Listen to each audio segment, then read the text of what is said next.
কেউ যদি আমাকে একটা বিষাক্ত সাপ উপহার দেয়, আমি চামড়াটা আমার জন্য রেখে বাকি জিনিসগুলো ফেলে দেই। কি করলি জীবনে?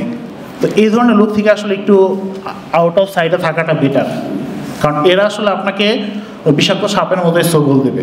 কারণ আমি দেখছি অনেক মেধাবী স্টুডেন্ট সামনে দাঁড়িয়ে কথা বলতে পারে না। আব্রাহাম লিঙ্কন একটা কথা বলছে, আমাকে যদি 6 ঘন্টা একটা গাছ কাটতে বলা হয়, আমি 4 ঘন্টা আমার কুড়ালে ধার দেবো। সো আমাকে অনেকে বলে যে হ্যাঁ তোর লাকটা খুব ভালো, তুই যখনই যে কোনো কোম্পানিতে ভাইবা দেস তোর ডাক পড়ে, কিন্তু আমাদের পড়ে না। ধন্যবাদ এরকম একটা সুন্দর আয়োজন করার জন্য। আসলে বহুদিন পর কীর্তিনাশায় আসলাম, ভালো লাগছে ছোটো ভাইদের দেখে, বড় ভাইরা এখানে আছে। আমি আসলে ক্যারিয়ার নিয়ে ভাইয়েরাই বলবে যা বলার, আমি জাস্ট আউট অফ দ্য বক্সে কিছু কথা বলি। কারণ আমি আসলে যেহেতু বিসিএস ক্যাডারের না বা বিসিএস এর বাইরে, সরকারি চাকরিজীবীর বাইরে, সেখানে আমি কয়েকটা এক্সাম্পল দিয়ে জাস্ট অল্প সময়ের মধ্যে কয়েকটা কথা বলি যে মানুষের আসলে মানে বা আউট অফ দ্য বক্সে তারা কী ধরনের চিন্তা করে। আমি যদি আমার কথা বলি, আমি কীর্তিনাশা তৃতীয় মেয়েদের সেক্রেটারি ছিলাম। আমার বাবার বাড়ি হচ্ছে জাজিরা, মায়ের বাড়ি হচ্ছে নড়িয়া। সো দুই জায়গায় ব্যালেন্স করে আর কি, ম্যাক্সিমাম স্টুডেন্ট এই দুই জায়গার। তো আমি সমাজবিজ্ঞানের ছাত্র ছিলাম, আমি নটরডেম কলেজের ছাত্র ছিলাম, পরবর্তীতে নর্থ সাউথে MBA করছি, অ্যাপারেল সাপ্লাই চেনে পিজিটি করা, বাংলাদেশে ফার্স্ট 17 জনের একজন। নিজের ঢোলটা বাইরে আছি কারণ আমি এক্সাম্পলটা পরে দিচ্ছি। এত কিছু করার পরেও এক শ্রেণীর মানুষ আমাকে বলে কি জানেন, যে কি করলি জীবনে, তুই তো সরকারি চাকরি পারলি না। সরকারি চাকরি পাই নাই বা সরকারি চাকরি করি নাই, আমি তো অ্যাপ্লাই করি নাই, বাট আশেপাশে মানুষজন মনে করে হয়তো আমি পাই নাই, হোয়াট এভার। আপনারা জানেন শরীয়তপুরে সিঙ্গাপুর পাড়া আছে, ইতালি পাড়া আছে, মালয়েশিয়া পাড়া আছে। তো আমার এক রিলেটিভের বাসা ছিল মালয়েশিয়া পাড়া। আমি গেছিলাম 20 মিনিটের জন্য চা খাওয়ার জন্য। তার ফার্স্ট ডায়লগটাই ছিল যে কি করলি জীবনে, তুই যদি মেট্রিক পাস করে দেশে বাইরে চলে যেতি, ভালো টাকা পয়সা ইনকাম করে এখন এসে বিজনেস করতে পারতি। সো মানে আমার কোয়ালিফিকেশন কি সেটা, আমি কি করতেছি সেটা না, তাদের ধারণার মধ্যেই আছে। তো হোয়াট এভার, আমার ব্যক্তিগত একটা জিনিস কি, কেউ যদি আমাকে একটা বিষাক্ত সাপ উপহার দেয়, আমি চামড়াটা আমার জন্য রেখে বাকি জিনিসগুলো ফেলে দেই। কারণ হচ্ছে আপনার শিক্ষা নেওয়ার একটা সময় আছে, শিক্ষা না নেওয়ার একটা সময় আছে। আমার কোন সময় শিক্ষাটা নিতে হবে, কোন সময় নেব না, সেটা আমি ভালো জানি। আর নিজেকে যদি ভালো না বাসতে পারেন, তাহলে আসলে আপনি কোনো কিছুই পারফেক্টলি করতে পারবেন না। কারণ আপনি অনেক কিছু জানেন সেটা এক জিনিস, কিন্তু আপনি অনেক কিছু বিশ্বাস করেন সেটা আরেক জিনিস। আপনি অনেক কিছু জানতে পারেন, কিন্তু যদি বিশ্বাস না করেন তাহলে আপনার কোনো মূল্য নেই। হাদিসে একটা কথা আছে যে সকালবেলা সন্ধ্যা দেখার আশা করবেন এবং সন্ধ্যাবেলা সকাল দেখার আশা করবে না।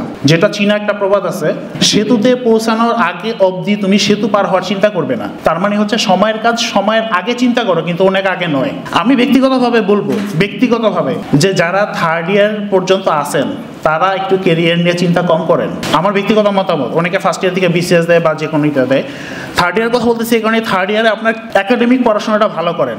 এখানে যে বড় ভাইরা আছে বিসিএস ক্যাডার, এরা কিন্তু একাডেমিক যদি রেকর্ড ভালো না হইতো তাহলে কিন্তু বড় দায়িত্ব পাইতো না। হ্যাঁ, বিসিএস ক্যাডার অনেকে হয়েছে ফার্স্ট ইয়ার থেকে পড়ে, কিন্তু পরবর্তীতে একাডেমিক দায়িত্বটা পায় না। কেন জানেন?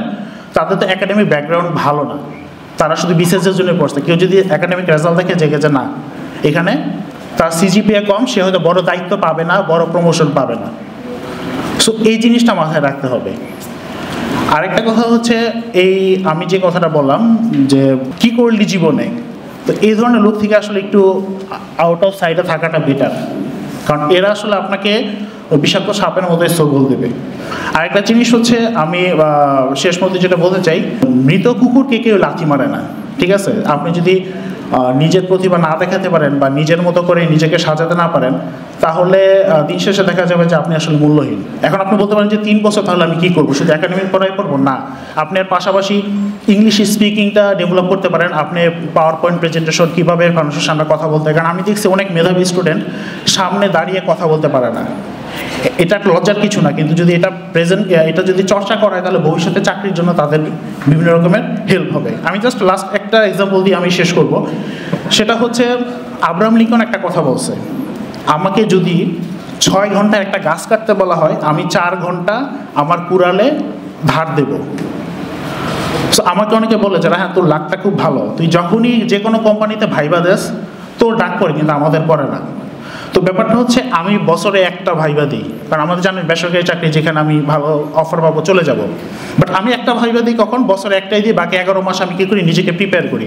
মার্কেটিংয়ে যারা আছেন তারা জানেন সোয়াট অ্যানালাইসিস বলে একটা শব্দ আছে, নিজের স্ট্রং উইকনেস অপরচুনিটিস এবং এইগুলা থ্রেটগুলা কীভাবে বের করতে হয়। তো আমার সাথে যারা থাকে তারা কি করে সপ্তাহে একটা দুইটা করে ভাইবা দেয়, তারা নিজের সোয়াট অ্যানালাইসিসটা করে না, যার ফলে হয় কি নিজের যে অবস্থানটা সেই অবস্থানই থাকে। তো আপনার যদি আপনার ফোকাস পয়েন্টটা ঠিক রাখেন যে না আমার লক্ষ্য একটা আছে যেটা হবে, আমি সেইভাবেই এগিয়ে যাব, তাহলে আশা করি যে আপনাদের জন্য খুব খারাপ কিছু হবে না নিজের লক্ষ্যে যদি অটুট থাকেন। আর ভবিষ্যতে যদি কোনো আমার প্রতি কোনো দরকার হয় আপনাদের সহযোগিতা বা কোনো সাপোর্ট কোনো হেল্প, আমার হোয়াটসঅ্যাপে নক দিয়েন বা আমার তেজগাঁও অফিস আসতে পারেন, কোনো সমস্যা নাই। আর কীর্তি আসার ব্যাপারে আরেকদিন বলবো, আসলে কতটা স্ট্রাগল করেছি এটা সভাপতি সেক্রেটারি সবাই জানে, সেই কথা না হয় আরও একদিন বলবো যদি সুযোগ পাই। আজকে ক্যারিয়ার নিয়ে থাক। ধন্যবাদ সবাইকে।